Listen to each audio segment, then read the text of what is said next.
Hello, and welcome back to the 8th-Bit Network. I'm Victoria. And I'm Ryan. And today we are bringing you a review of Spider-Man 2018. When it comes to the narrative, this is easily one of the greatest Spider-Man stories. It's honestly better than most, if not all of the movies. Insomniac really knew what makes Peter Parker, Peter Parker. To me, Peter's a guy who just doesn't get a break, but always does the right thing anyway. This is shown right out of the gate when instead of worrying about his rent, he goes out to stop Fisk. And as a result, he gets evicted from his apartment. Throughout the entire game, Peter Parker is Peter Parker. For the most part, the characters are written loyally and are generally likable, with the exceptions of Silver Sable and Screwball. Silver Sable was just really boring and one-dimensional as a character. The entire time playing, I felt like she just didn't really need to be there. My fault. He was under your protection. You really need two of those? Stop! And Screwball was honestly just an annoying side character that after a few encounters I just tried to avoid completely. Oh my god, Spider-Man! I can't thank you enough for the millions of clicks I just got! Wow! Screwball! Ha!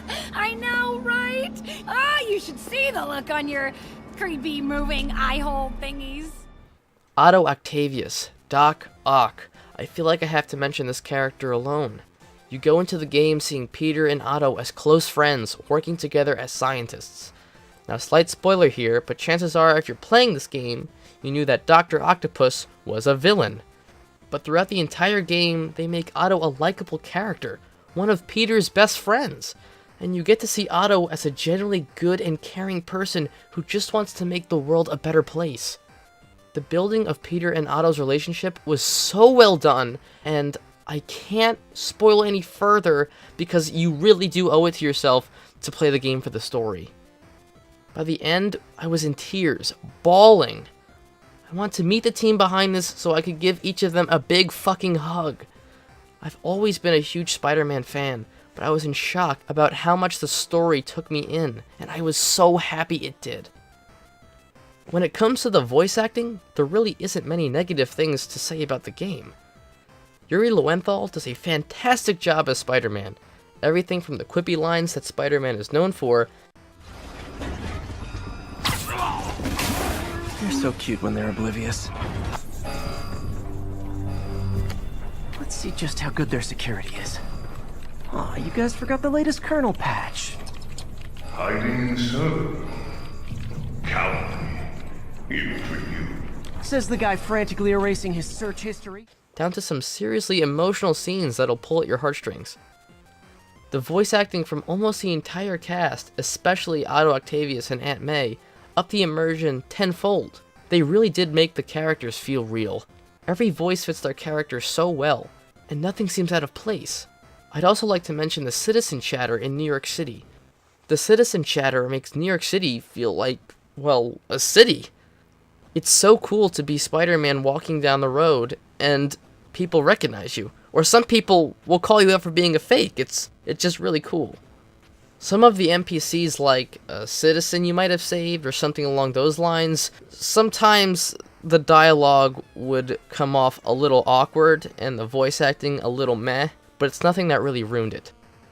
While the soundtrack for Spider-Man didn't include actual songs with lyrics made by some hotshot in 2018, the musical decisions provided emotion and ambience to the game itself.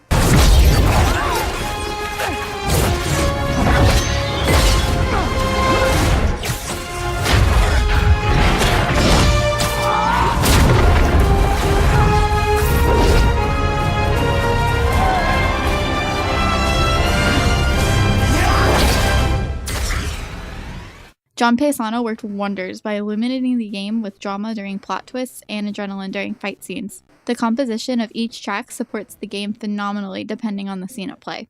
Overall, the writing for each piece just screams Spider-Man. Seriously, I got Tobey Maguire nostalgia each time I hear one of these pieces.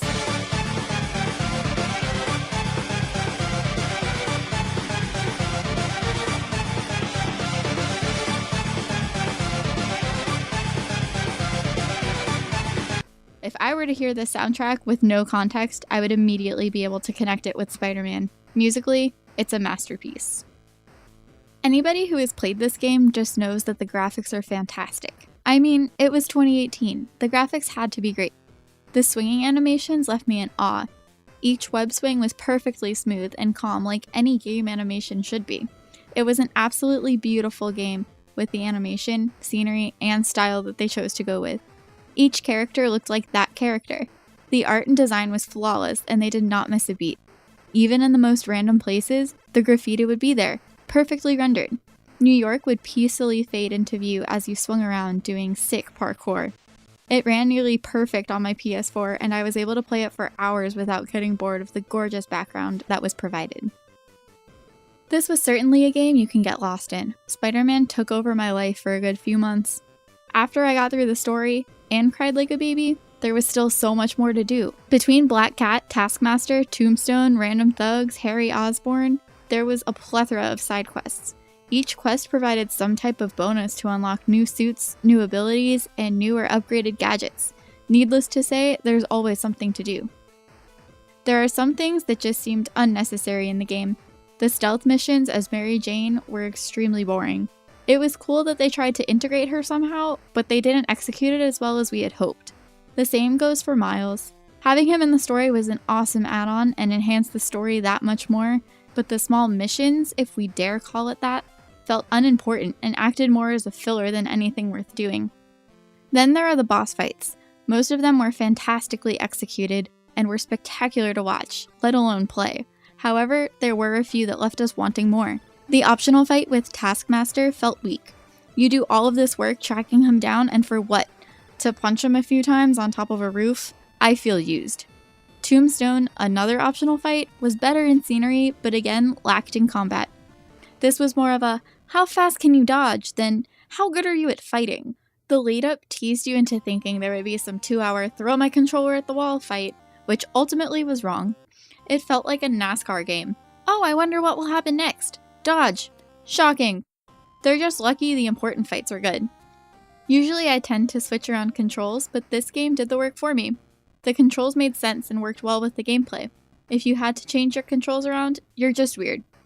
Sorry. The on-screen HUDs were helpful, but small enough to where you could still actually see what you were doing. This is something most games lack.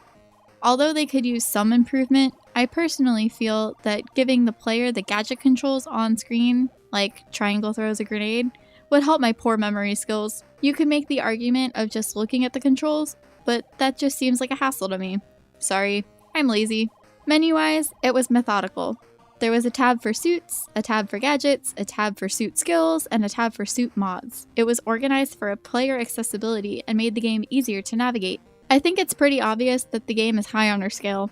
It was immersive, personal, and just downright gorgeous. You felt as though you were part of the game, somehow webbed, no pun intended, into the storyline as if you were actually there. There's very little criticism for Spider-Man, and there's good reason for it. Yes, it was an overall amazing game, but some of the boss fights felt more like a chore, and some characters did not live up to their full potential. And some missions were just a bit boring. We give Spider-Man a 9 out of 10. Thank you for watching. If you like this, let us know, and if you didn't, well, tell us anyway. I'm Victoria with Ryan here on the 8th Bit Network, and we will see you next time.